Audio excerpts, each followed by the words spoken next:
एक दिन एक फैमिली जिसमें हरीश, उसकी पत्नी, 15 साल का बेटा और हरीश के पिताजी जो 70 साल के थे, एक ट्रिप खत्म करके वापस आ रहे थे। समय तकरीबन 12 के आसपास था दोपहर में। अभी वो लोग 200 किलोमीटर दूर थे अपने घर से। तभी हरीश का बेटा जो है वो कहता है, पापा मुझे कॉफ़ी पीनी है और 5 किलोमीटर के बाद एक अच्छा सा कॉफ़ी डे आने वाला है, प्लीज़ वहाँ रोकिए। ये सुनकर एकदम से हरीश के पिताजी भड़क जाते हैं।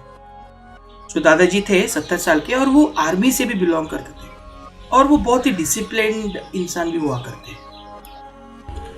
बोलते हैं कि अभी तो हम ब्रेकफास्ट और सब कुछ करके निकले हैं, अभी नहीं रोकना है कहीं, जाओ तुम हरीश। उस पे हरीश का बेटा पूरी तरह से चिढ़ जाता है और बोलता है, नहीं मुझे तो कॉफी अभी पीनी है और प्लीज रोकिए पापा। ये सिलसिला चलते रहता है। सब लोग अपनी ही बोल रहे थे और तब तक कॉफी डे भी चला जाता है। तभी हरीश परेशान होकर बोलता है, अब सब लोग चुप रहो, मैं ड्राइव नहीं कर पा रहा हूं, मुझे शांति चाहिए, प्लीज चुप रहो। एकदम से सभी चुप हो जाते हैं और अपने ही धुन में रहते हैं, लेकिन सब गुस्से में भी होते हैं, जैसे हरीश ने उनको बोला कि चुप रहो करके। तकरीबन 1 आवर के ड्राइव के बाद हरीश एक फूड कोर्ट के पास रोक देता है गाड़ी को और कुछ चाय वगैरह हो जाए ऐसे बोलता है सबको। जैसे ही गाड़ी पार्क हो जाती है, हरीश का जो बेटा था वो भाग जाता है बहुत ही फास्ट और सभी देखते हैं कि वो रेस्टरूम की तरफ दौड़ा जा रहा है और दौड़ा जा रहा है और वो एक रेस्टरूम को ढूंढता है और रेस्टरूम के अंदर चला जाता है। एकदम से सभी लोग शॉक हो जाते हैं और रियलाइज करते हैं कि उसको कॉफी नहीं पीनी थी, लेकिन उसको एक्चुअली रेस्टरूम जाना था। और कुछ हद तक सभी को बहुत बुरा भी लगता है कि उन्होंने गलत सोच लिया था। क्या आपको नहीं लगता है दोस्तों, कितना सिंपल चीज था और कितना कॉम्प्लिकेटेड हुआ, कितना झगड़ा हुआ, मनमुटाव हुआ इसके वजह से।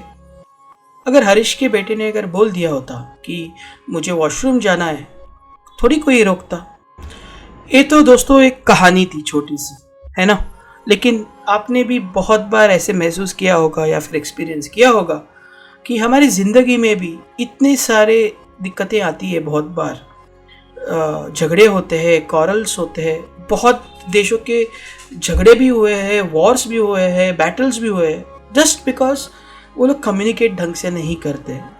हम ये डिप्लोमेटिक रहने के चक्कर में हम डायरेक्ट नहीं रहते। सो लाइफ में ये चीज़ बहुत ज़रूरी है दोस्तों कि आप जो चीज़ें डायरेक्ट बताइए, एक्सप्लिसिट रहिए।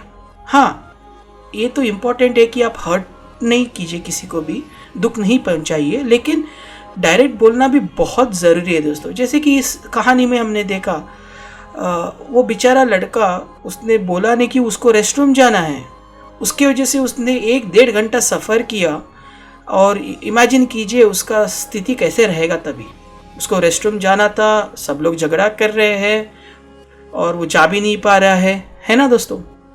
तो आप ये कहीं पे भी हो सकते हैं, रिलेशनशिप में हो सकता है, कोलिग्स के बीच में हो सकता है, ऑफिस में हो सकता है, अगर आप टीचिंग कर रहे हो आपके स्टूडेंट के बीच में, अगर आप स्टूडेंट हो तो आपके फ्रेंड्स के बीच में, टीचर्स के बीच में। यहाँ तो फिर भी फैमिली था, फिर भी हरीश के बेटे ने और देखा आपने क्या हो गया, है ना दोस्तों। तो एक डायरेक्ट बोलना बहुत ज़रूरी है दोस्तों लाइफ में, और जो दिमाग में है सही से बोलिए, जो आपको एक्चुअली में चाहिए। आप अगर घुमा के बोलेंगे, if you are not explicit, बहुत बार ऐसे हो सकता है एक छोटे रीज़न की वजह से कम्युनिकेशन गैप आ जाता है, लोग उसको भिन्न तरीके से सोच सकते हैं और आपको ही दिक्कत होगा दोस्तों। आशा करता हूँ आपको बहुत अच्छी लगी ये स्टोरी और कुछ सीखने मिला इससे।